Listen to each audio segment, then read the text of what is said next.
Comenzamos una nueva emisión de Enfoque Comarcal, este programa semanal, temático, donde todos los viernes a partir de las 21 horas te traemos en la pantalla de COP TV, en el canal 4, en el cable analógico, una nueva temática que atraviesa a las y los habitantes de la comarca andina. También en el canal 79 de televisión digital Sensa, así como en el canal COP TV de YouTube.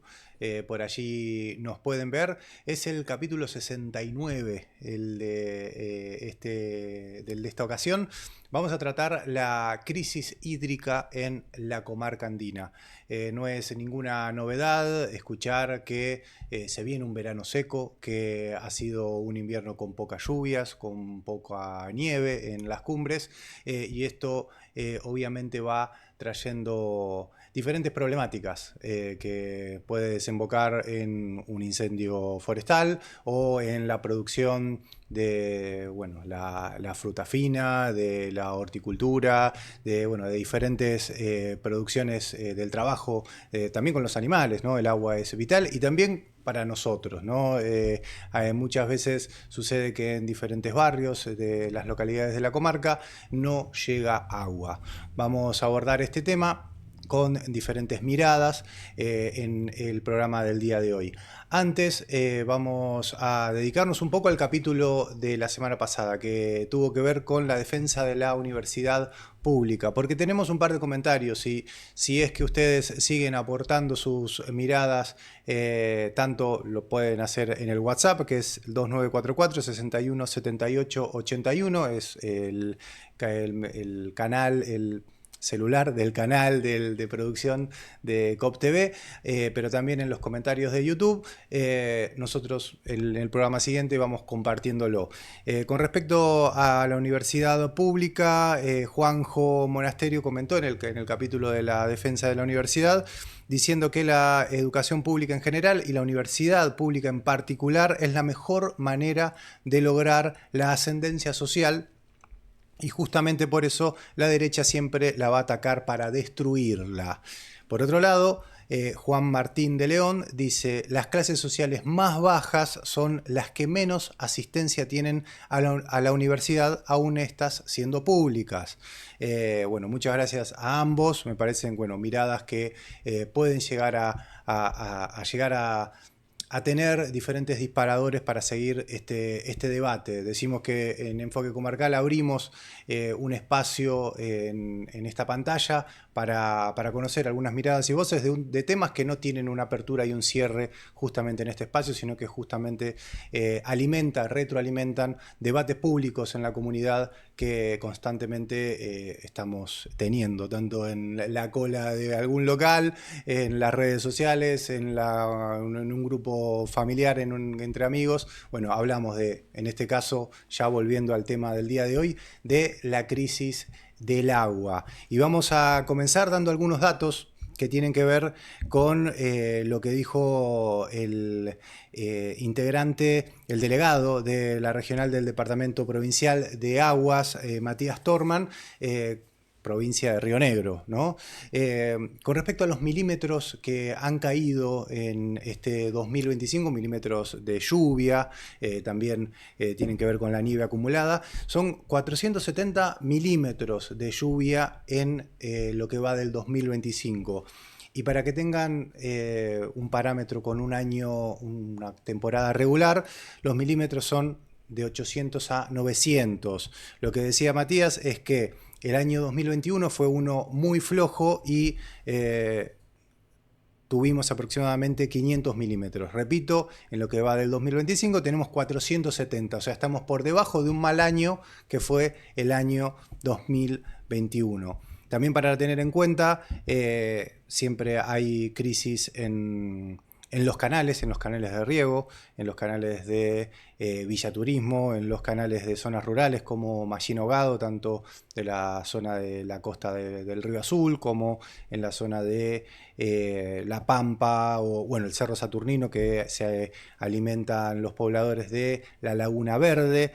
Nos vamos para el lado de cerca del Paralelo, del lado de Chubut, en Golondrinas y en Radal. Bueno, hay problemáticas siempre con el agua. Hoy vamos a estar hablando con un productor de la zona de Golondrinas, donde bueno, vamos a estar preguntándole concretamente cómo es que ellos llevan adelante esta problemática que año a año tiene un desafío, ¿no? De cómo poder llegar a tener el caudal suficiente, no solamente para todos los días tener agua en casa, agua y no siempre potable, también esa es otra de las aristas que podemos ir hablando y desglosando, porque los canales de riego no traen agua potable, sino que bueno, uno tiene que proveérsela de diferente manera si es que vive en esas regiones.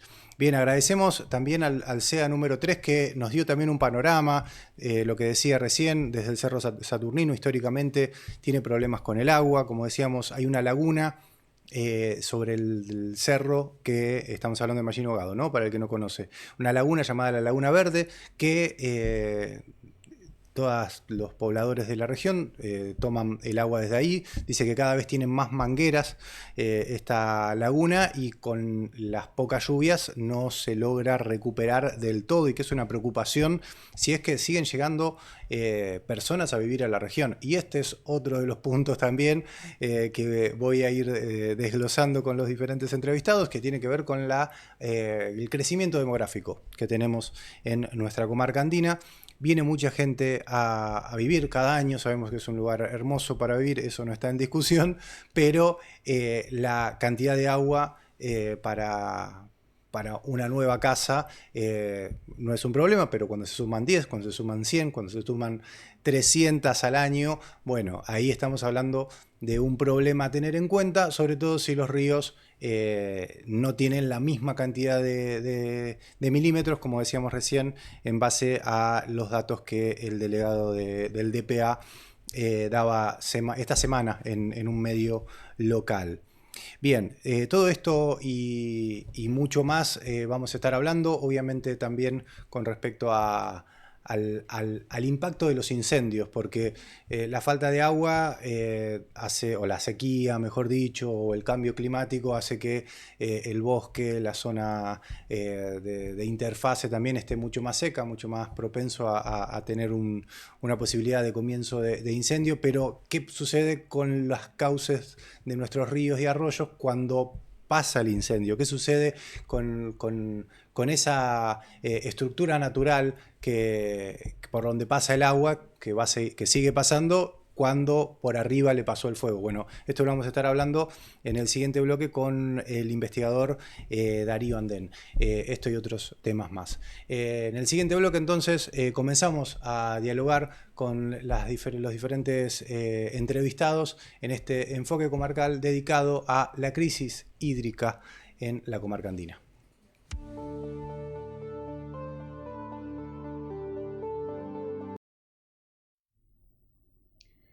Volvemos a Enfoque Comarcal. Bueno, ya estoy con el primer invitado, investigador, cartógrafo y educador ambiental, Darío Andén. Bienvenido, Darío, a Enfoque. ¿Cómo estás? Bueno, gracias, Franco.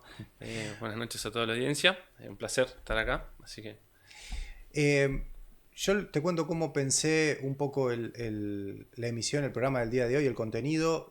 Tiene que ver con una cuestión sensorial primero. Aparecieron los primeros calores, las primeras temperaturas, y me acordé automáticamente del verano, me acordé de lo que fue el incendio que tuvimos en Mallín Hogado. Y hablando con vecinos, bueno, en diferentes momentos, aspectos, lo productivo, lo habitacional, la falta de agua es la preocupación. Un verano que fue muy seco, bueno, daba recién datos del DPA. ¿Se puede hablar de crisis hídrica como situación aquí en la comarca? o sea, no hay, digamos, todavía un trabajo que hable de crisis hídrica, digamos, en el sentido estricto, ¿no? Pero Sí. viendo cómo van ocurriendo los hechos, digamos, asociados a lo que ya sabemos que es el cambio climático, vamos a decir, hay indicios fuertes de que en los próximos años hayan algunas cuestiones con el recurso hídrico, digamos, superficial sobre todo, ¿no? De esto, bueno, hay trabajos por ahí que ha hecho el DPA junto con el IANIGLIA, que es el encargado de lo que tiene que ver con el estudio de los glaciares.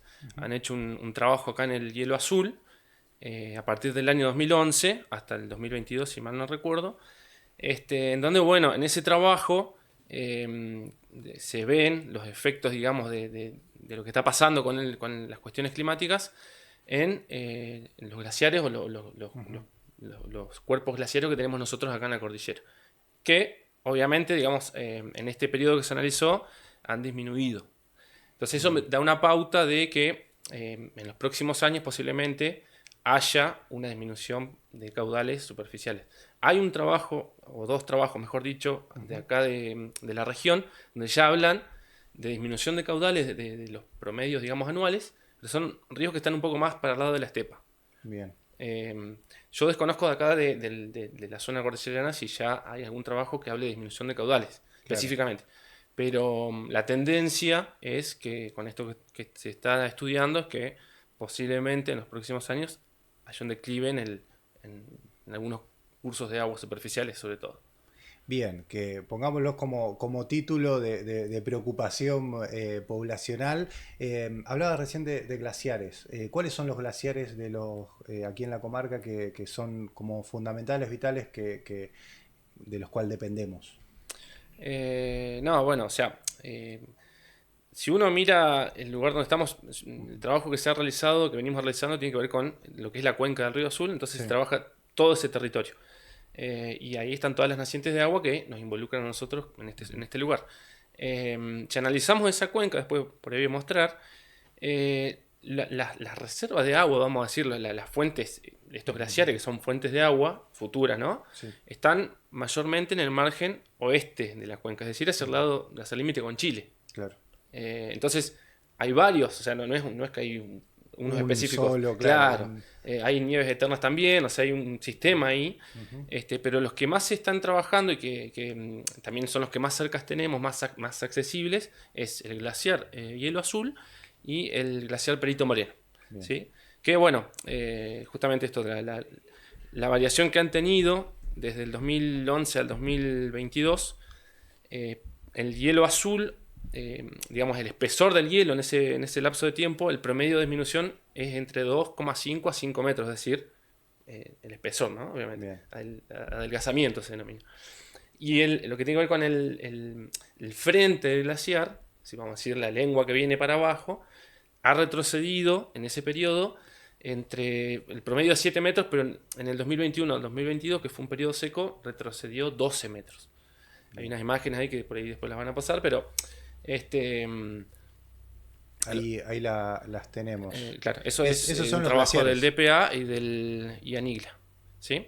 Bien. Claro, ahí están representados el hielo azul y el glaciar Perito Moreno. ¿Sí? Bueno, las franjas muestran justamente los años que se han medido y bueno, cómo ha ido retrocediendo, ¿no? Así que bueno, eso da yo no digo una preocupación, no para preocuparse, pero sí como para empezar a tomar medidas, Claro. digamos, para mitigar, digamos, ¿no? Un poco estas cuestiones, ¿no? Claro, poder actuar en consecuencia de la cantidad de agua con la que vamos a contar a futuro, claro, digamos. Tal cual. Sí.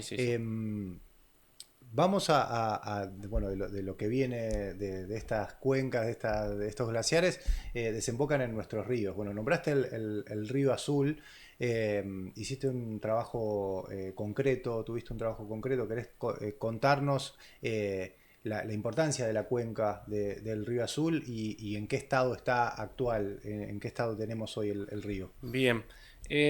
Bueno, o sea, la cuenca en sí, digamos, el río principal es el río Azul, es el río más caudaloso, un promedio cerca de entre 23 y 24 metros cúbicos por segundo es el promedio, donde, bueno, todas las aguas de toda esta cuenca van a parar al lago Puelo, tanto las que vienen desde los Repollos, de Cuesta del Ternero, que forman el río Quenquentreu, con todas las que vienen desde el oeste, el río Azul mismo, el Encanto Blanco, el río Raquel, bueno.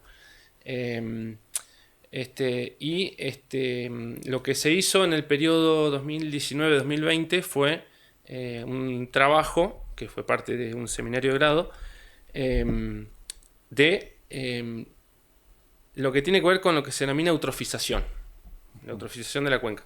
La eutrofización es básicamente el enriquecimiento, en este caso del curso de agua, de los cuerpos de agua, con nutrientes, nitrógeno y fósforo mayormente, ¿sí? Puede pasar en el suelo, o sea, el enriquecimiento con nutrientes pasa en distintos ecosistemas. En este caso, en el ecosistema acuático, y cómo ver cómo, digamos, cambia la dinámica del ecosistema en base a ese enriquecimiento. Las fuentes de este enriquecimiento son, hay fuentes puntuales, es decir, lugares donde sale, puede ser un caño, un desagote, donde puntualmente entran esos nutrientes, o difusas que son lavados de suelo mayormente. Que yo no puedo registrar un sitio puntual de donde tomar una muestra como para decir en tal lado, ¿no? Entonces, bueno, se analizaron esas cuestiones, fuentes puntuales, difusas. El trabajo duró un año, pero fueron muestras bimestrales, cada 2 meses más o menos. Y bueno, dio resultados bastante importantes. Nunca se había hecho tampoco, o sea, el trabajo sí se había implementado en el año 94-95 a través del Magister Lindo Pisolón. Él fue el primero que empezó con estos estudios. Esto fue como como para cotejar cómo estaba, cómo había variado en ese periodo, casi de 30 años, en los ríos, y se agregaron otras variables y otros estudios. Y bueno, se nota en ese periodo, del 94 al 2020, un enriquecimiento importante de estos nutrientes, ¿no? De nitrógeno y fósforo mayormente. ¿Y qué significa que estén estos nutrientes? Estos nutrientes lo que hacen, primero las fuentes son, pueden ser industrias, los desagües domiciliarios, las plantas de tratamiento de líquidos cloacales y, como dije anteriormente, los lavados de suelos de la zona agrícola, ganadera, incendios forestales, deforestación. Bueno, todo eso influye en que esos nutrientes que están en algún lugar, por ejemplo en un bosque, cuando se quema el bosque, van a parar a los cursos de agua. Claro. ¿Sí? En el caso de una industria o de un sistema de efluentes, es cuando nosotros tiramos y va directamente al río, ¿no? Y esto no entra en lo que por ahí conocemos como contaminación, te lo pregunto directamente. Es un tipo de contaminación. Sí. Claro. De hecho, se denomina eutrofización cultural. La eutrofización es un proceso natural, ocurre naturalmente, claro. ¿Sí? A través de los años es un proceso gradual, es lento, pero ocurre. O sea, los cursos de agua y sobre todo los cuerpos lénticos, se llaman los lagos, las lagunas, las zonas de aguas tranquilas, se van colmatando o sea, se van incorporando nutrientes hasta que se van eutrofizando, de una forma gradual. Obviamente con los cuerpos de agua que tenemos acá, eso es bastante difícil que ocurra, pero lo que estamos haciendo es acelerando ese proceso. Claro. Y sobre todo en los cursos de agua, así en los ríos.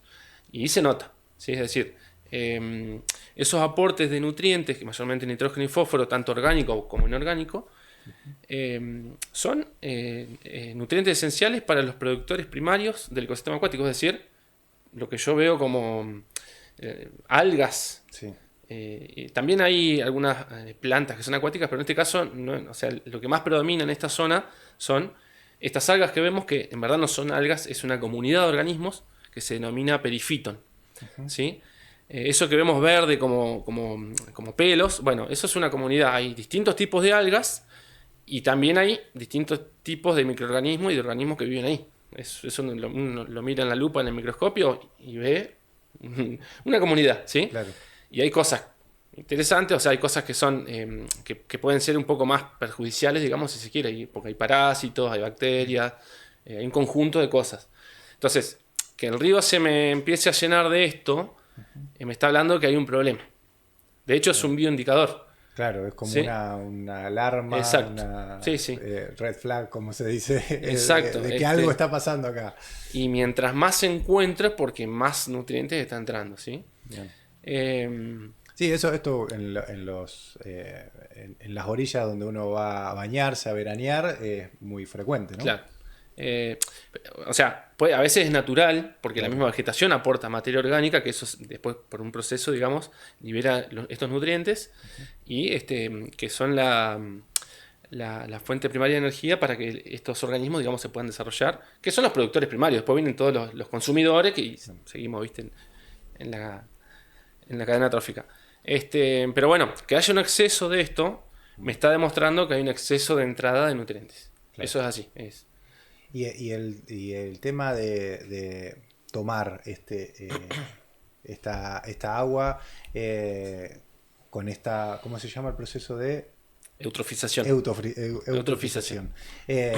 ¿La despotabiliza o la perjudica en ese...? Porque yo me voy a lo cotidiano, ¿no? Cuando uno se acerca más a la montaña, dice, bueno, tomemos de acá que no hay no hay casas directamente, tomemos... Pero... ¿cómo en este periodo de tiempo de estudio el tomar ese agua, cómo afectó?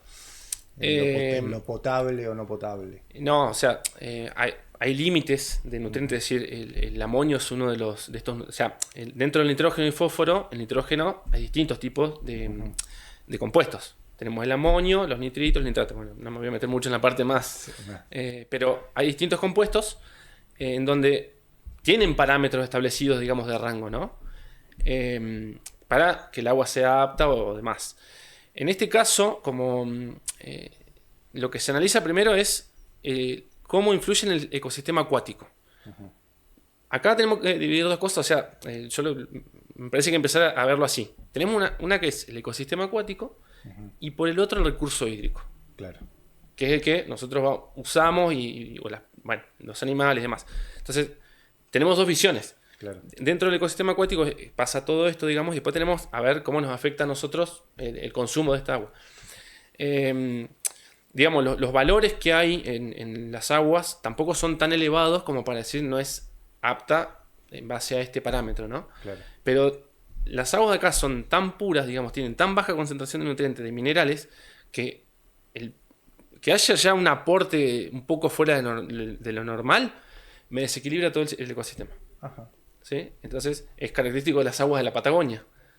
Entonces, ese es uno de los puntos del trabajo, es decir, hay que empezar a revisar un poco más las medidas y los parámetros que tenemos en la Patagonia en cuanto a efluentes distintos de los que hay en el resto del país. Porque las aguas de acá no son las mismas que la de La Pampa, no son las mismas que la de Buenos Aires. Entonces, hay que empezar a purgar ahí, ¿no? En esa cuánto puede llegar a resistir un río como el Quenquentreu de este aporte de nutrientes.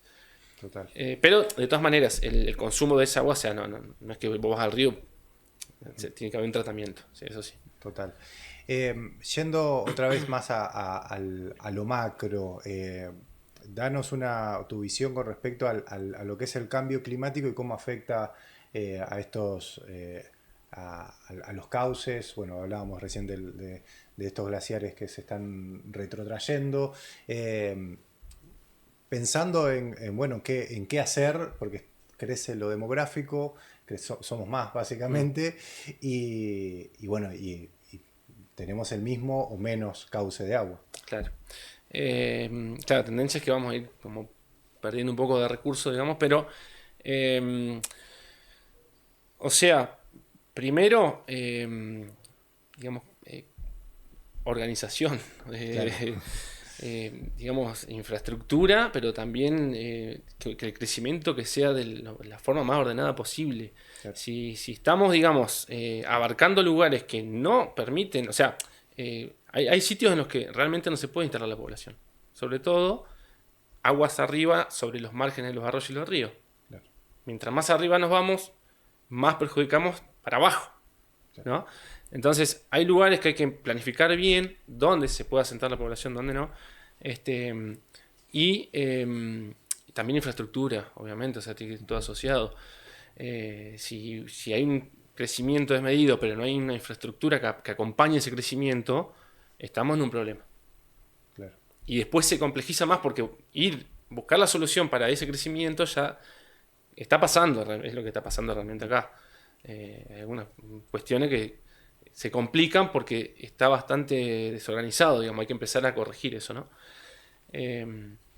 Pero bueno, también otra de las medidas es empezar a buscar recursos, por ejemplo, los acuíferos. Hay gente que está trabajando en eso, hay otros investigadores también que están investigando un poco sobre el tema de los acuíferos. Yo como consultor también hago trabajos de análisis de agua y también tengo algunos datos de los acuíferos. Entonces, me parece que por ese lado habría que empezar o a buscar más información o bueno, a ver posibilidades con los acuíferos, digamos, subterráneos que tenemos acá en la zona. Que no se aborda tanto, no se trabajó tanto en sistema tal vez más poblacional, más pensando en una región, en un barrio, sino más, bueno, privado, particular, que realiza una perforación y soluciona el problema, pero no como política pública, a eso te referís. Tal cual, porque Claro. aparte de eso que vos decís genera una competencia. Claro, Si yo perforo al lado tuyo, lo más probable es que si yo meto una bomba más grande, vos te vas a quedar sin agua. claro. Y viceversa, ¿no? Entonces como que también puede llegar a generar conflicto en algún momento también en esa cuestión. Entonces como que creo que hay que empezar a trabajar esa línea. Yo desconozco si lo están haciendo, a lo mejor hay algún trabajo, pero me parece que es momento de empezar a apuntar para ese lado también. ¿Y tenés conocimiento de estos acuíferos como para hacer un panorama de cómo estamos acá abajo? No, o sea, agua hay. Hay agua, Sí, digamos. sí, hay. Hay distintas calidades también. O sea, en algunos lugares más cerca de la superficie está por ahí un poco más, depende del lugar también, más comprometida. Bueno, hay que implementar un poco más de medidas correctivas y en otro lado es como que está muy bien, digamos, ¿no? Bien. Tengo un par de temas que no quiero que se nos escapen, que, bueno, tiene que ver la plantación de pinos, ¿no? En sus diferentes especies, que, bueno, en sus características se detalla siempre que se llevan mucho el agua, que secan mucho. Y hoy lo hablé con un vecino, estábamos haciendo el móvil para señal de mediodía a la mañana, que no, yo le pregunté justamente, porque hablábamos de este tema, él un poblador de toda la vida de acá de la comarca, y le digo, con respecto al agua, ¿cómo era antes? Dice, no, había agua por todos lados. ¿Y sabe el problema? Me dice que, ¿cuál es el error que cometimos? Que cortamos muchas plantas. Lo dijo así con un ejemplo clarito. ¿Ves ese árbol?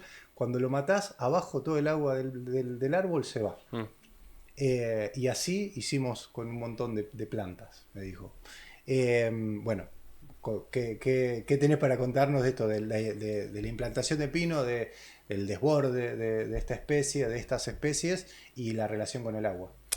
Bien, bueno, justamente a fines del año pasado hice un curso de posgrado con Esteban Giovagui. Esteban Giovagui es una eminencia en Argentina y en Latinoamérica de lo que tiene que ver la relación suelo, agua y vegetación. Bien. Y se trabajó el tema de las plantaciones forestales. Ellos han hecho muchos estudios del CONICET. Bueno, en más o menos en 500 cuencas que se han estudiado en distintas partes digamos, del mundo, del planeta, se estima que las plantaciones forestales de los pinos, ¿sí? Reducen los caudales de la cuenca entre un 40 y un 60%. Es el primer dato base que tenemos de decir, pasa algo, ¿no? O sea, si hay un pinar, hay 40% menos Depende del lugar, pero sí, el promedio, lugar, pero en el promedio, sí. Y la otra es que en periodos secos, acá ya hablando de la zona, en periodos secos, los pinos consumen hasta un 60% más de agua que el ciprés. Bien. ¿Sí? O sea, consumen y evaporan, o sea, transpiran, ¿sí? Claro. Y en periodos húmedos, un 35%. O sea, digamos, generan un estrés hídrico a las demás plantas porque, digamos, compiten por el recurso también, ¿no? Y hay especies que sostienen la humedad en el suelo, en la región, que hacen tal vez un trabajo contrario o distinto Bueno, al pino. el bosque andino patagónico Claro, tiene por esa eso, ¿no? función. Claro, sí, sí. Porque uno cuando camina por un pinar te das cuenta enseguida que La sequía que hay, la ¿no? sequía Bueno, que hay. tal cual. Algo que dijo una vez no me acuerdo quién fue del Spliff, bueno, fue en la época del incendio, ¿no? Escuchábamos los partes todo el tiempo y dijo algo así como veníamos viendo y diciendo que el panorama entre nosotros, entre la jerga de combatientes, es que estaba crocante. Mm. Y no me olvidé más de ese término porque cuando caminas por el bosque, realmente Escuchás que va. escuchás Sí, sí. que está Claro. crocante el suelo y Sí. que sabés que, bueno, ahí una llama puede hacer un real desastre. Claro, o sea, porque aparte es una especie que promueve los incendios también, ¿no? Ujú. Porque pirrófita se denomina, o pirófita. Bueno, un ejemplo claro de esto es en Puerto Patriada. Yo soy nacido y criado acá y iba de chico a Puerto Patriada y era otro paisaje realmente. Ujú. Vas ahora y es como un poco más desolador. Eh, Ahora, cuando uno va y hay viento, vuela tierra en polvo, o sea, vuela tierra seca. Eso no Ujú. pasaba antes. Y esto tiene que ver con la sequía que genera el mismo pino que rebrotó después de los incendios, Ujú. que, digamos, es importante la velocidad con la que vuelve a salir, pero a la vez seca, o sea, deprime el nivel freático o la zona mallinosa, depende de donde esté, ¿no? Pero hace una depresión del nivel freático. Sí, eso está estudiado, digamos. Siguiendo con el tema de los incendios, ¿cómo afecta a un río un incendio como el que tuvimos este año? Eh, bueno, eso hay varias cuestiones. Yo estuve siguiendo el incendio después de lo que pasó en la Cuesta del Ternero. Después por cuestiones económicas, digamos, del análisis no pude seguirlo, pero tomé algunos datos importantes. Este, donde, primero, o sea, si el primer factor es el balance hidrológico, se llama. El balance hidrológico es la entrada de agua, es decir, al suelo, lo que va a precipitar en forma de lluvia, lo que la vegetación va a devolver en forma de transpiración, lo que el suelo va a devolver por evaporación, entonces ese conjunto se denomina evapotranspiración, lo que vuelve a la atmósfera. Claro. Después tenemos lo que se va a infiltrar al acuífero subterráneo y lo que va a ir por escorrentía, es decir, por arriba, por los canales, los surcos de agua. Entonces tenemos precipitaciones, la infiltración, la evapotranspiración y la escorrentía. Lo que generan los incendios o la tala de bosques es un desbalance en ese. Modificar todo Sí. eso. Ujú. Y lo que genera es la vegetación, digamos, transpira bastante cuando llueve, es decir, devuelve a la atmósfera. Ujú. Entonces, tenemos menos agua también, digamos, en la superficie. También hace que se infiltre mucho más. El agua llega de una forma, cuando hay un bosque, por ejemplo, Ujú. vegetación, las precipitaciones llegan de una forma más lenta al suelo, Claro. le da tiempo que se infiltre, o sea, es un proceso contrarregulado. Y disminuye la escorrentía. Claro. Ahora, si yo saco todo eso, no tengo el dosel arbóreo que me cubre de las precipitaciones, no lo tengo más. Lo que va a pasar es, se disminuye la infiltración porque encima depende el- la intensidad del fuego. A veces, después de un incendio, los suelos se vuelven hidrófugos, se llama. Ujú. Quiere decir que repelen el agua. ¿Sí? Asociado a compuestos orgánicos que tienen que ver con las resinas, con los materiales oleosos de las plantas, ¿no? Los aceites esenciales de las plantas, bueno, generan como una capa cuando eso se quema que hace que no infiltre. Claro. Entonces, el desbalance es, voy a tener mucha menos infiltración y muchísima más escorrentía. Claro. Y eso es un problema porque, además de que la cobertura arbórea me protege el suelo del mismo impacto de la lluvia, porque las lluvias a veces son torrenciales y pegan fuerte, digamos, ¿no? Entonces, el bosque y todo el ecosistema me protege el suelo de ese impacto. Cuando yo no tengo el bosque, si el suelo está desnudo, el impacto de la lluvia degrada lo que quedó del suelo y encima, digamos, va a disolver partículas y sedimentos, obviamente, ¿no? Entonces, se me van a empezar a cargar los canales y el agua va a buscar por dónde llegar al río lo más rápido posible, cargado de sedimentos. Y ahí Sí. tenemos el primer problema en el curso de agua.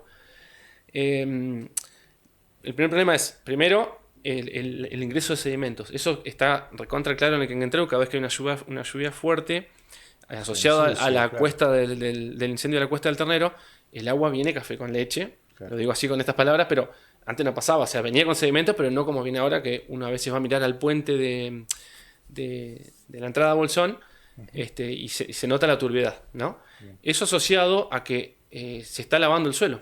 Se carga de sedimentos, llega al río. ¿Y qué efecto tiene en el ecosistema? En el ecosistema acuático. el efecto como de pulir. Porque es agua cargada de sedimento, de partículas de arena, que todo lo que hay ahí lo pule. Es decir, los peces no pueden respirar. Todos los organismos que están ahí, los macroinvertebrados, son como pequeños bichitos que están ahí que regulan el ecosistema y que también son fundamentales para que la calidad del agua de ese ecosistema sea natural, ¿no? Que los parámetros naturales del agua sean óptimos para que nosotros los podamos usar como para consumo. Entonces, afecta todo eso. Entonces ahí tenemos una pérdida ya vamos a decir, de calidad, si se quiere, de agua, pero una afectación al ecosistema acuático, que no se ve, pero está pasando. Otro proceso es, se forma, o sea, esos bancos de sedimento en algún lado se depositan. El río tiene zonas de alta energía donde carga y otras donde descarga. Y donde descarga forma bancos de sedimentos, o sea, colmata el curso de agua y tapa todo lo que hay abajo. Si uno levanta una piedra, está lleno de bichitos abajo. Claro. Que ayudan a esto que te digo yo, a mejorar la salud del ecosistema. Bueno, entonces la arena que hace me tapa todo eso. Y mata los... Genera un desequilibrio. O sea, son cosas que por ahí uno no percibe, pero están pasando. Todo lo que hay en el post-incendio, ¿no? Que seguimos como de alguna manera encontrando como consecuencia. Contanos del trabajo que estás haciendo que tiene que ver con la declaración de interés educativo, social, científico y ambiental por la legislatura de Río Negro, en particular con tu trabajo como licenciado y en general, en general con tu trabajo y en particular con la creación del índice bimestral de cobertura perifítica. Sí. Bien. Bueno, esta herramienta, contanos y los mapas que trajiste. Bien, este índice surgió, digamos, de ese trabajo que se hizo anual, vamos a decir, en donde me tomé el trabajo de ir bastantes en ese momento a los cursos de agua y empecé a notar una diferencia digamos, en esto, en el perifito, es decir, en esa comunidad de algas que había, ¿no? de organismos. Entonces, como que sin quererlo empecé a sacar fotos, a mirar, a tomar registros y es un dato más que cuando uno hace el análisis estadístico lo puede meter y ver qué pasa. Bueno, por esa curiosidad salió que digamos, viendo las diferencias que había entre estaciones, entre el invierno, entre la primavera, el verano y el otoño de esta proliferación, se le puso un valor, porque un valor, digamos, cuantitativo, ¿no?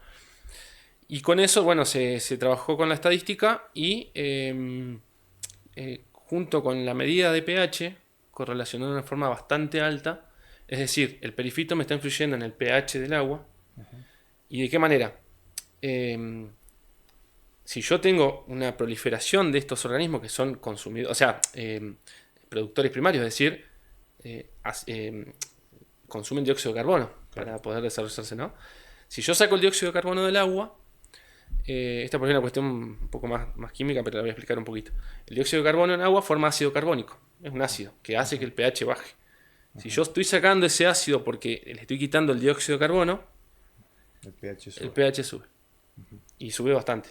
Entonces, bueno, con todo este análisis se pudo hacer toda esa asociación y determinamos que con una simple medida de pH uno puede determinar o estimar el grado de eutrofización del río. Por eso es una herramienta bastante rápida para saber cómo está. Claro.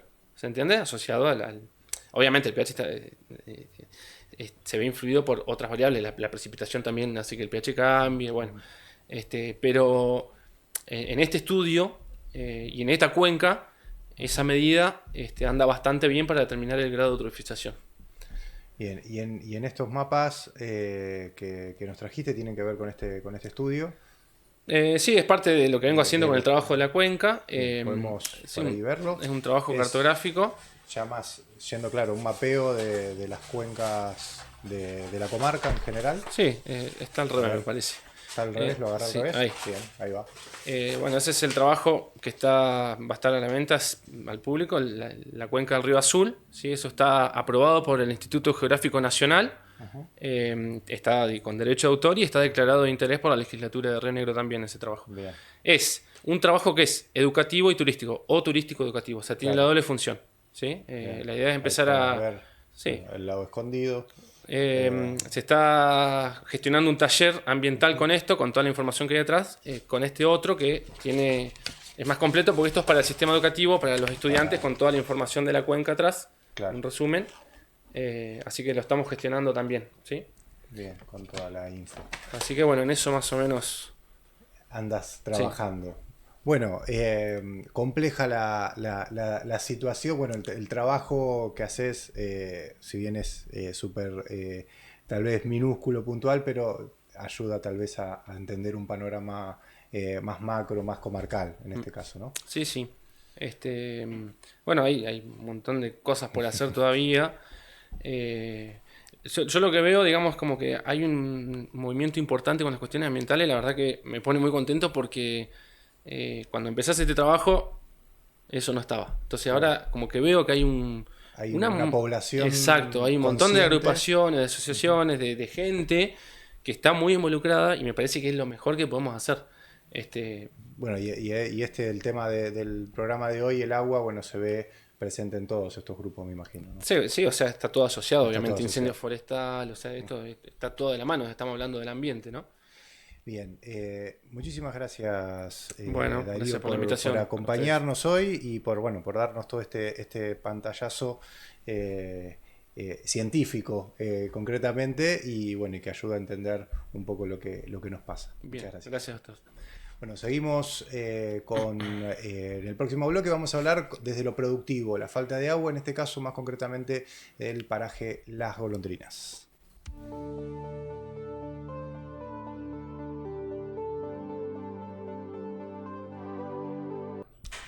Volvemos a Enfoque Comarcal y bueno, como les comentaba, está con nosotros un productor de frutales, hortalizas, también, bueno, me va a contar. Fruta fina. Sí. Miguel Molina. Miguel, bienvenido. ¿Cómo estás? Bueno, gracias por invitarme.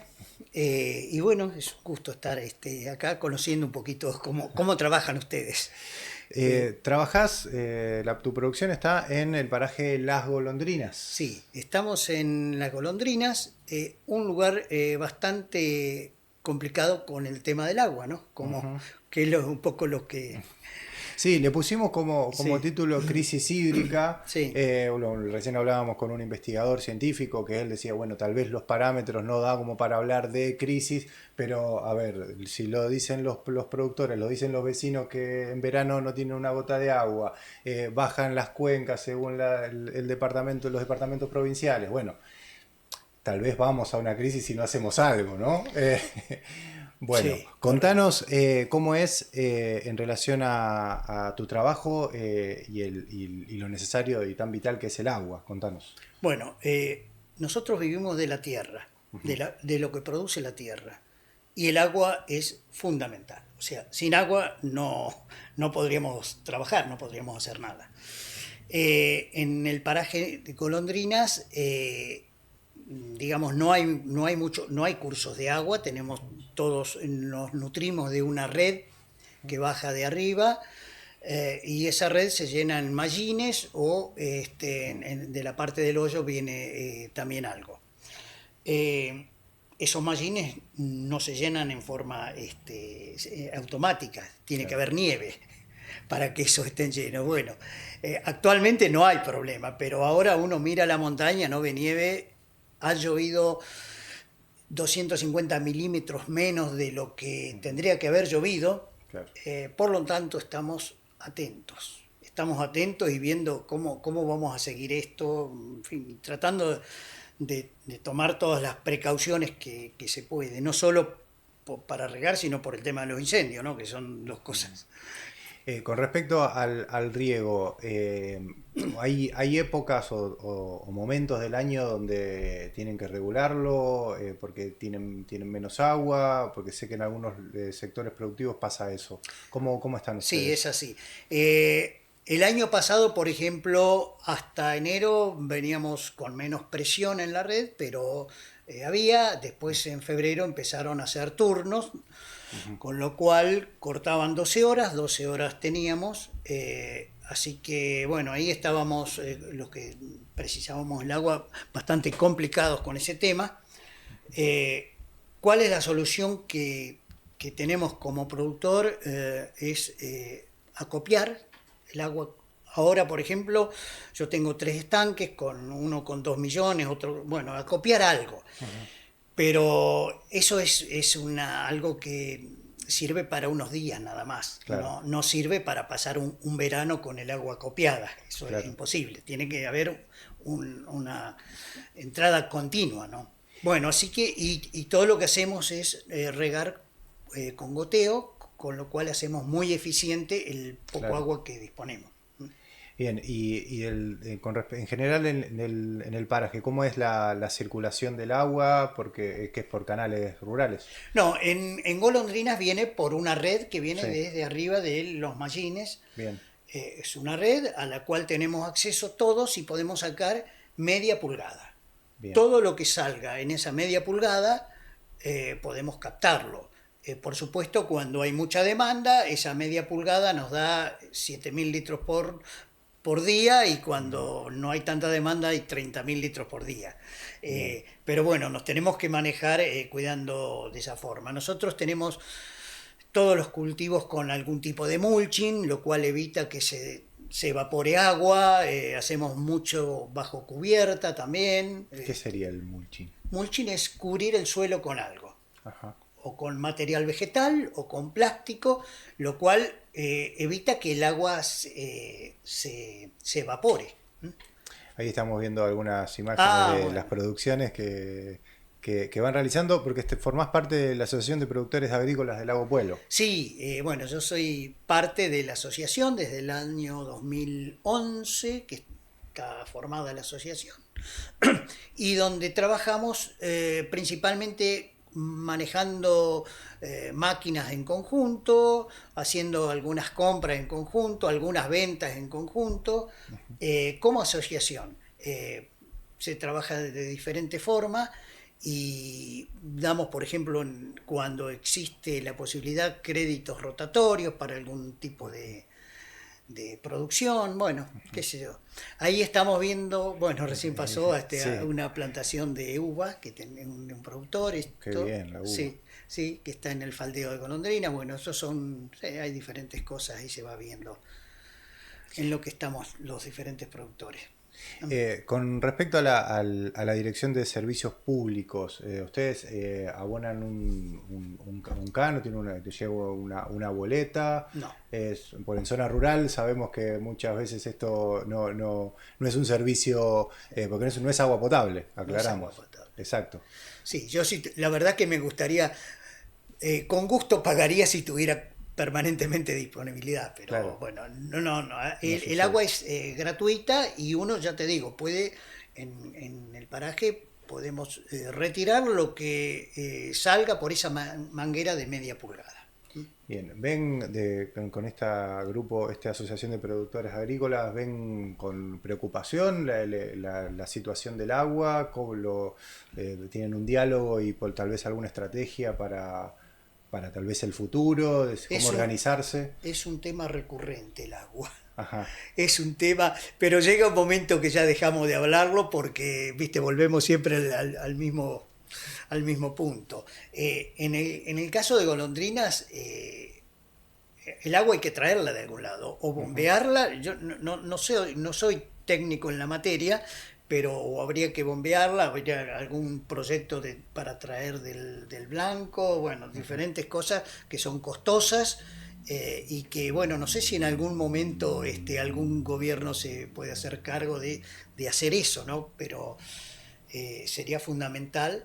Golondrinas tiene 2.000 hectáreas, de las cuales hay muchas productivas, pero sin agua pasan a estar abandonadas. Estar abandonada. ¿Y algún productor tuvo que bajar su producción o tal vez dejarla por este problema, o todavía no llegamos a eso? Mirá, en el caso mío, yo tengo 7 hectáreas disponibles, y puedo tener trabajadas 1 hectárea. Ah, bien. 1 hectárea, porque el resto no lo puedo plantar porque no tendría con qué regarlo. ¿no? O sea, si tuvieses más acceso al agua, seguramente tendría más producción. Claro. Pero bueno, es una obra más que importante, y que no sé si en algún momento se podrá hacer algo así, pero sería fundamental. Por ahora lo que estamos haciendo es reservorios grandes, bueno, regar regar lo mínimo indispensable, con sistemas muy eficientes, como es el goteo. ¿Y para el consumo, Miguel? Y para el consumo consumimos eso que viene ahí. Claro. Le echamos un poquito de lavandina y bueno, y eso Se es lo potabiliza. eso es lo que tenemos, sí. También. Sí. Bueno, Miguel, el uso de bombas eléctricas me faltaba. Ahí porque se hablaba de que por ahí puede llegar a complicar esta red. Le voy a leer textual las declaraciones de la subsecretaria de Obras Públicas de Lago Pueblo, Jimena Sí. Benítez Ocampo, que dice: el paraje funciona con la red proveniente de la catarata, que cuenta con reservorios de agua en tanques de gran tamaño. Sin embargo, la presencia de bombas presurizadoras en terrenos privados y el crecimiento demográfico dificultan el abastecimiento continuo, lo que nos ha llevado a interrumpir el suministro en ocasiones. ¿Qué opina con respecto a esto del uso de bombas en lugares particulares, en privados? Sí. El sistema está preparado para que uno saque esa La media pulgada de agua sí, sin la presencia de ninguna bomba. claro. Entonces, lo correcto es sacar lo que te entregue la red, ponerlo en un estanque y de ahí bombear. Claro. Que es la forma en que yo estoy regando de esa forma. No modificas la presión de la red. Claro. De todas formas, en fin, todos los veranos es un tema esto de las redes, de las bombas que ponen pegado a la red y empiezan a chupar. Bueno, Claro. y no es sencillo verificar todo eso. Regularlo, ¿no? No, porque viste, a veces son cosas que están escondidas, uno no puede acceder bien a dónde está y eso, pero sí, por supuesto que es un tema, le saca mucha presión a la red. El tema es que hay poca agua, entonces si hubiera de sobra no habría problema, pero cuando hay poca, viste... ¿Cuánto hace que trabaja acá como productor? Yo hace 35 años que vine a la comarca con los sueños de vivir de la tierra. Y tengo 71 y bueno, gracias a Dios puedo seguir con esto, con todos sus inconvenientes y que van apareciendo, pero bueno. Y en relación al agua, en estos años ha bajado esta presión, esta cantidad de agua que puede llegar a tener en esta red. Sí, ha habido años donde ha estado mucho más baja. El año pasado, por ejemplo, fue complicado. Uh-huh.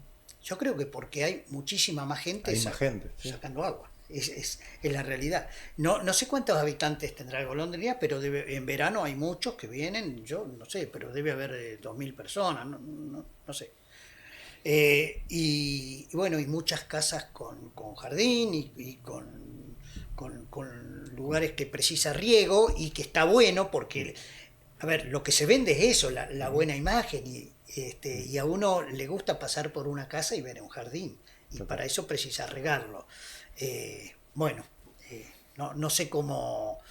Son muchas cosas que hay que ir llevando y tienen que estar, pero hace falta agua. Miguel, ya que nos enteramos del trabajo tuyo y de la asociación, ¿dónde podemos encontrar esas frutillas de esas uvas? ¿Están en algún lugar para conseguirlas? ¿O qué circuito comercial tiene? Sí, nosotros producimos en forma orgánica, uh-huh, que eso no te había mencionado, uh-huh, y estamos dentro del SPG, que es un sistema participativo, uh-huh, de garantías. No sé si ya sabes de qué se trata. Bueno.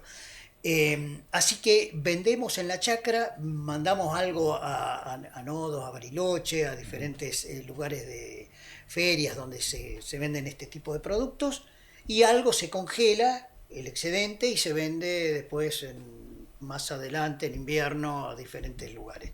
Pero sí, tenemos mucho, vendemos en la chacra y es un placer casi que poder vender ahí porque la gente va y puede ver cómo se hace, cómo se trabaja y quién lo produce. ¿Y cómo te contactamos como para por ahí tener? Bueno, en el caso mío estoy en Chacra San Felipe, que es Camino Viejo al Hoyo.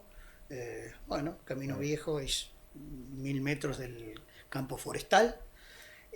Bueno, y ahí hay algunas otras chacras que también Que también producen producen. fruta fina, uvas, están más Bien. arriba, que es un emprendimiento pensando en turismo. Bueno, sí.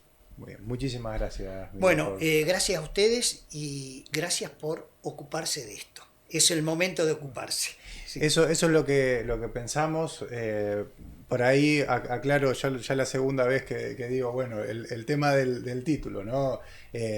Tal vez, lo decía recién el entrevistado anterior, crisis hídrica sea como mucho la crisis, pero realmente estamos yendo a un problema que es cada vez mayor, que Totalmente. falta cada vez más el agua para trabajar, para consumir, y bueno, para el turismo, si vamos al caso también, ¿no? Es fundamental, o Es sea, todos fundamental. estamos esperando que venga el turismo para que entre dinero de otro lugar, Ujú. pero al turismo hay que extenderlo. Si está en una cabaña se tiene que poder bañar, porque si no se va a Mínimo. ir, ¿viste? Bueno, Mil gracias. bueno, muchas gracias a ustedes, ¿eh? Bueno. Seguimos con más enfoque comarcal.